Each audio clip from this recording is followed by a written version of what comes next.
Okay. Good afternoon, everybody. Thank you for joining us on this beautiful, beautiful Queens Day to celebrate yet another new ADA subway station. We're here at Woodhaven Boulevard on the JZ in beautiful Queens, New York. Thank you, everybody, for joining. I'm Jan Lieber, the MTA Chair and CEO, here with, from the MTA team, the President of MTA Construction Development, who builds all this stuff, Jamie Torres-Springer, Chief Accessibility Officer, the one and only Quamel Arroyo. But we've also got great partners from the elected world and community world here with us today. Nydia Velasquez, one of the toughest fighters for New York, and she's got more fights to fight in the United States Congress, is here with us. Thank you so much, Congresswoman, for being here. State Senator Joe Adabo, thank you for everything that, where are you? There you go, thank you. Thank you for what you do. I'm especially in love with people in the legislature this year because that MTA capital program is up for review, and we do appreciate you. Donovan Richards, who has been a great partner, the borough president of Queens, is represented here. Thank you for being here. Also, we have the community board chair, hello, the community board chair, Shelly Algredo. Sherry, thank you for being here. And just joined by the council member, Joanne Ariola. Thank you for Joanne Ariola, the council member. This is our second ADA opening in 2 weeks. ADA accessibility is a passion project for the MTA, and we're not wasting any time in 2025. I am thrilled that local riders of the J and the Z can now take advantage of 2 brand new elevators at this station. Consistent with all these projects, it's not just about elevators. We got to rebuild staircases. We did 2 new staircases here, a ton of other enhancements. These are bigger projects than just putting in elevators, and there is beautiful new art by Kathleen McCarthy. Is the artist here? Artist among us? We raise our non-existent glasses to Kathleen McCarthy, the artist. Listen, the team that did all this work has been really busy. This station, Jamie's going to talk about it, is the last of 8 ADA stations that we have completed as part of a bundle of projects that we call ADA Bundle 2. This is completed on time and on budget, and I want to emphasize this and thank the project team, all of these folks in the vests around us. This project was done with innovation and efficiency, and Jamie's going to get into it. But we threw out the usual playbook and created a new design which saved $40 million, but that was before construction began, and then during construction we found ways to save another $8 million. So kudos to Jamie and the team, and especially to the construction and the project management team. This is what we're all about. On time and on budget, faster, better, cheaper. Those are the priorities for this MTA. Listen, when we open these projects, we talk about the benefits of universal accessibility, making sure that everybody in this community can get to jobs and education and everything New York has to offer. But following on Governor Hochul's State of the State speech, I want to talk a little bit about affordability. Transit is one of the very few things that makes New York affordable. And in this case, accessibility means that a lot of communities that need affordability have access to transit and have access to affordability. We're talking about some of the most economically challenged populations in our city, seniors, many of whom are living on fixed incomes, parents and caretakers with little kids. Do we want young families to be able to afford to live in New York? Being able to use our affordable transit system is key. And of course, the disability community, the folks with disabilities who are represented by so many of their leaders here today. Those are folks who deserve to take advantage of the mass transit system, and they need access to affordability. So let's make sure we're talking about that as well as about universal accessibility. Again, want to thank our federal partners, Representative Velasquez, really a guardian angel in Washington, along with Chuck Schumer, Hakeem Jeffries, and the whole New York delegation. Funding support from FTA was part of what made this project happen, and we're going to need continued support in the new administration, and I'm tip of the hat to Councilmember Ariola. We will need folks who are New Yorkers, members of the opposite side of the aisle, to stick up for New York to get funding. That has been a tradition. Al D'Amato, New York, Republicans stuck up for New Yorkers, New York to get transit funding, and we're going to continue to need that support from Washington. So thank you again to the team and everybody who got this done. And first, I want to turn it over to Jamie Torres-Springer to talk a little more about the project. Thank you. Thank you. Thank you very much. We're so excited to be celebrating here in Woodhaven. This station is amazing. It's anchored Woodhaven for 108 years, and it's never looked better. We're improving the station, and it's gonna make the rest of the J and the Z line to Queens, to Brooklyn, to Manhattan accessible for everyone who relies on that line. So it's hugely exciting. Jano started to mention it. I want to put some emphasis on this. What we did here exemplifies how we are innovating to deliver improvements to our vast system better, faster, and cheaper. Woodhaven Boulevard, you can see it, it's a wide, busy street. And the station mezzanine wasn't big enough for our usual approach to land the 3 new elevators that we would need to be able to provide access. So we innovated. And what we came up with here, see it right behind us, this elevator and the one across the street go direct from the street to the platform. It's a direct to platform approach. It's better for customers who have a more direct path of travel. It means we built 2 elevators instead of 3 or more, and we had less work to do on that mezzanine, and it saved us upwards of $40 million on this project before we even put a single shovel in the ground. So this direct-to-platform approach, we're now using it on 3 more stations in the rest of our current capital plan. It's funded by congestion pricing.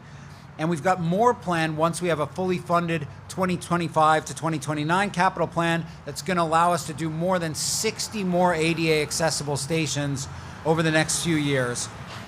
Jano said it too, once we got the work underway, we continued to manage the project efficiently. We delivered this station with another $8 million in savings during construction. That goes directly back into making more stations accessible. Woodhaven is the 2nd accessible station we've completed in 2025, this young new year, and it's the 8th and final station to be completed as part of ADA Package 2. One of those bundles we always talk about, that we're much more efficient in the way we're doing business. That package is being completed on time, and that package not on budget. That package overall is under budget. 8 stations being made ADA accessible on time and under budget. It's the new MTA. So what else did we accomplish here? Those 2 new elevators. We replaced 2 sets of stairs. We moved 2 other stairs to improve circulation in the station, and we added 2 brand new ones, including the ones that we're looking at here. We renovated and reconfigured that mezzanine. Upstairs, we replaced both the platforms and the windscreens. We replaced the guts of the station, the stuff that customers don't see. Mechanical, electrical, plumbing systems are all upgraded. The fire alarm is new. The intercoms are better than ever. And we spruced up parts of the stations that the station that customers do see, including that great artwork that you mentioned on the platform. So I want to thank everyone who's involved in helping get this station over the finish line. Our station's business unit, AJ Chilhan, the hero of ADA Package 2, who got all this done across the city. Thank you, AJ. Derek Catley, who was on the ground here. Sam Afifi, our expediter-in-chief. And we have our design builder represented here, MLJ, and TC Electric, that great joint venture that's gotten this work done. Modern Elevator, AECOM, our designer, and lots of representation from HNTB, which did a good job with oversight here. So thank you all for a job well done. With that, I'll pass it on to our Chief Accessibility Officer, Camilla Arroyo. Thank you so much, David. It is a great day to be out here celebrating innovative design at the MTA. Celebrating the first of this type of design for us here, direct to platform.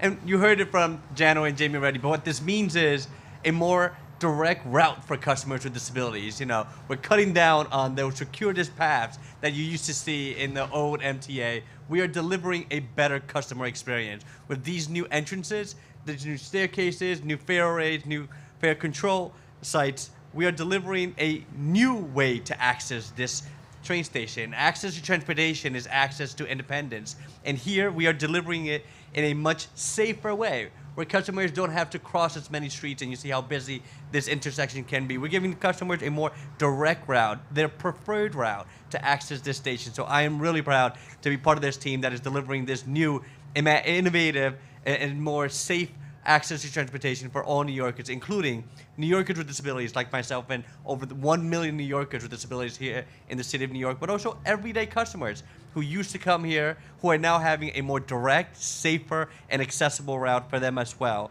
This is what the new MTA looks like, a quicker, safer, and more accessible access for all and a better customer experience. Unas cuantas palabras en español para nuestros televidentes en la comunidad latina. Es un gran honor estar aquí con el equipo de la MTA, abriendo otra estación accesible, con dinero de congestion pricing, así que gracias por esos fondos, pero también una forma más segura, más accesible para llegar al tren, más rápido. Estamos aquí en esta intersección que hay muchas calles que cruzar. Bueno, esta estación tiene nuevas entradas, nuevas escaleras que van a ayudar a todos los pasajeros a llegar a su destino mucho más rápido, con más seguridad. Así que muchísimas gracias, nos vemos en el tren y un buen día para todos. Thank you.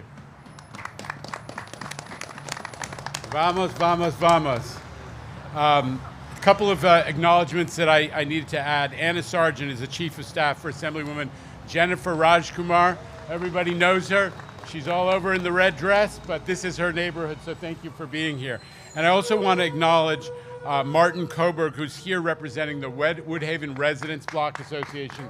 This is a great community group, and we are blessed to have representing us in Washington, Congresswoman Nydia Velázquez. Nydia. Good afternoon, everyone, and thank you, Chairman Lieber. It's a great day for this community. I always say that my community is at the center of the work I do in Washington. And it's just so wonderful, a great feeling to come back home. Last night I got here, and to be able to witness the fruits of your labor, not only MTA, the workers, but the community of this area and all the elected officials that are here. Today's grand opening of the long-awaited elevators at the Woodhaven Boulevard train station stands as a testament to the unwavering advocacy and dedication of the Woodhaven community, including the Woodhaven Residents Block Association, the Woodhaven Blvd, Community Board 9, and other advocates. It is your voices and persistence that have brought us to this moment. It has been nearly 35 years since Congress passed the American with Disabilities Act, a landmark civil rights law that sought to ensure equal rights and opportunities for individuals with disability. This project reflects the spirit of that law, a commitment to breaking down barriers in transit accessibility for all New Yorkers. Out of $150 million allocated for the renovation of this station, $126 million came from the federal government as part of the bipartisan infrastructure bill, which was signed into law by the Biden administration. Since its enactment, this historic legislation has invested $22.6 billion in transportation for New York State, demonstrating our commitment to modernizing and improving our transit infrastructure. This upgrade ensures that seniors, individuals with disabilities, parents with strollers, and all riders can navigate our subway system with greater ease. For the thousands of riders it serves daily. This station is now a symbol of progress and community-driven success. It reaffirms what can be achieved when we work together to invest in infrastructure that put people first. I am proud to be here. Me da mucha felicidad poder estar aquí promoviendo y siendo testigo de la apertura de esta estación que va a proveer acceso a las personas que tienen incapacidad, a las madres que están cargando strollers con sus niños y a todas las personas que transitan y utilizan este sistema para llegar a sus trabajos. Me siento sumamente orgullosa. Only one thing to the chairman. Please make sure that we spend all that money that was appropriated by Congress. So let's modernize the infrastructure system of the state of New York.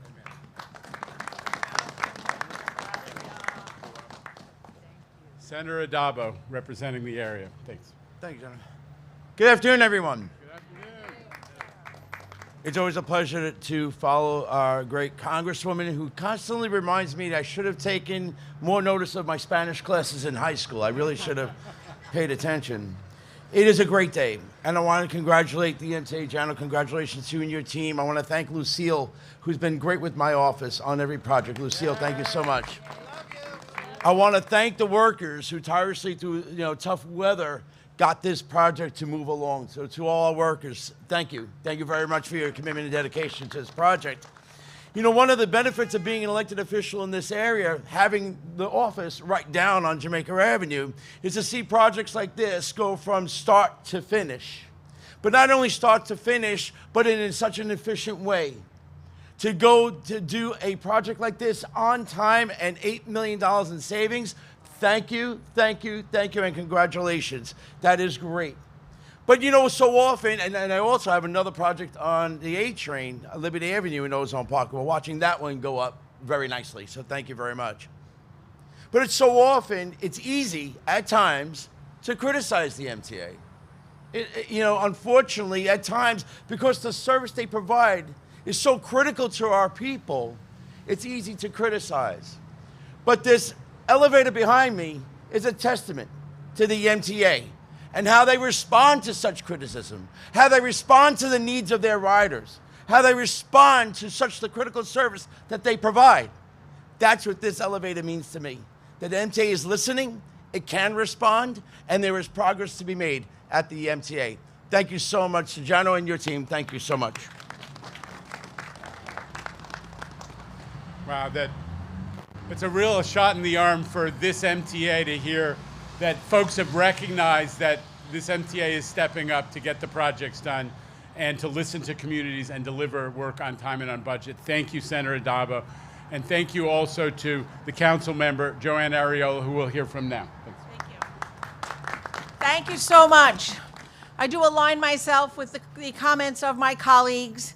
And I do know that the people who worked on this project worked very closely with our offices to make sure that our communities were really impacted as lightly as possible. And I want to thank you for that constant communication. And you mentioned earlier that the WRBA is here and Community Board 9. Without your partnership, this could never have taken place. Without your input, without all the things that you put out there when we had the meetings regarding what was needed. You're the people that made it get done. To our federal partners, thank you so much for appropriating that money. And Chairman Lieber, I want to say you're right. As a Republican, with a Republican president and a Republican-led Congress and Senate, I will be an advocate to make sure that the MTA does do their job, does not overtax our taxpayers, and has a safe subway system that can be taken for those who choose to take the subways and buses rather than to drive. Thank you. Okay. Final acknowledgement of our constant partners in the disability community. Thank you all for being here. The Greifs, Jason, Michael Ring, we always are grateful for your support for this incredible journey that we're on. Thank you again. Okay, Minton, let the games begin. All right, first up today, if you're ready, sir, is Andrew Siff and Justin Laub of WNBC. Mr. Chairman, how are you? Good. You forgive me. You looked a little bit nervous when Joanne was speaking just a minute ago. No, that is below you, Mr. Siff. Well, in fairness, she has been outspoken as a critic of congestion pricing. She's nodding right now, and I wondered if you have any concerns that the new federal administration might make good on a promise to stop the program. First of all, listen, it's New York, and we have 8 million people. We probably have 15 million opinions. So I do not expect everybody to agree with everything on every issue. I just want to say that I celebrate the fact that on so many issues, New Yorkers of both political parties, of different views, are aligned. And one of them is the need to invest in mass transit and to make sure that we have a truly accessible system. So I welcome the support that the council member has brought to this issue and others. My other question is, 3 weeks into congestion pricing, are you encouraged by the new metrics, which seem to suggest even fewer cars in the congestion relief zone than we might have thought before? Listen, there are a lot of metrics that are coming out. We're starting to learn and get more data. But the main thing is everybody's lived experience is the same. Traffic in Midtown is dramatically down, and it's a much calmer environment. We actually got data yesterday that there are fewer traffic collisions, fewer people are being injured, God forbid even killed in traffic accidents, in traffic crashes. So the lived experience of New Yorkers who are getting around, whether they're taking a car and saving a ton of money, or whether they're a ton of time, and whether they're actually taking transit and on a bus in from New Jersey and saving 20, 30 minutes, has been pretty universal and positive. So it's good news all around, but we got to keep watching how it's unfolding. Samantha Liebman is here from New York One. Sam?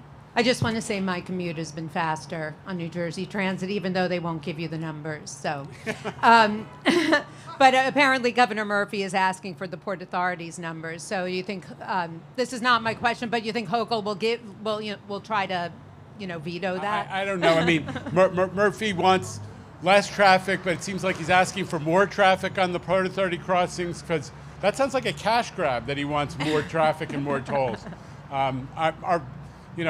I can't figure out what's going on over there other than the tolls are up on the Garden State, the tolls are up on the Lincoln, on the Turnpike, the tolls are up on the Port Authority crossings, the gas tax went up, and yet they're still complaining about 30,000 New Jerseyans who are impacted by congestion pricing when millions are affected by those things. I don't get it. But they are amending their lawsuit. So are you concerned, though, if there has to be more oral arguments in court, that the Federal Highway Administration lawyers, the federal lawyers, are not going to defend the case anymore? And can you take that up? What's going to happen?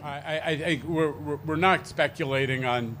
We have been sued in every court east of the Mississippi. We're batting 1,000. We won every lawsuit and every procedural episode so far, and we'll take them as they come. Obviously, the New Jersey lawsuit has been unsuccessful at every stage, and we'll see how it unfolds. Just one more question. The Meredith Bus Depot on Staten Island closed. Apparently, that was going to be a savings of $2 million a year. The bus riders have said they want to know where that money is going to, and whether it's going back into overtime to repair some of the buses, because a lot of riders have had bad experiences with buses breaking down, not showing up, not having heat, not having air in the summer. Where is the savings going to? Listen, here's the bottom line. There was a bus depot that was a temporary lease because we were building another depot. The lease expired, the new depot is built. So we moved out of the lease bus, and that is saving money. That's what the public wants us to do. We have adequate depot capacity on Staten Island, and we're very, very comfortable that we're going to be providing first-class service. People who are riding Staten Island Express buses are reporting significant time savings since the new year. And obviously, they have other concerns that we're addressing, but the main thing is we got to get people to work faster, and that is being delivered. All right, other questions? Anybody? Anybody? Okay. Thanks, everybody. Really appreciate it. We're going to have a ceremonial first ride for all the principals. Ceremonial first ride. If you're watching those dozens of newsrooms paying attention to the live stream, we are going to feed you the first ride. Thanks, everybody.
Everybody's looking right here, please, right here.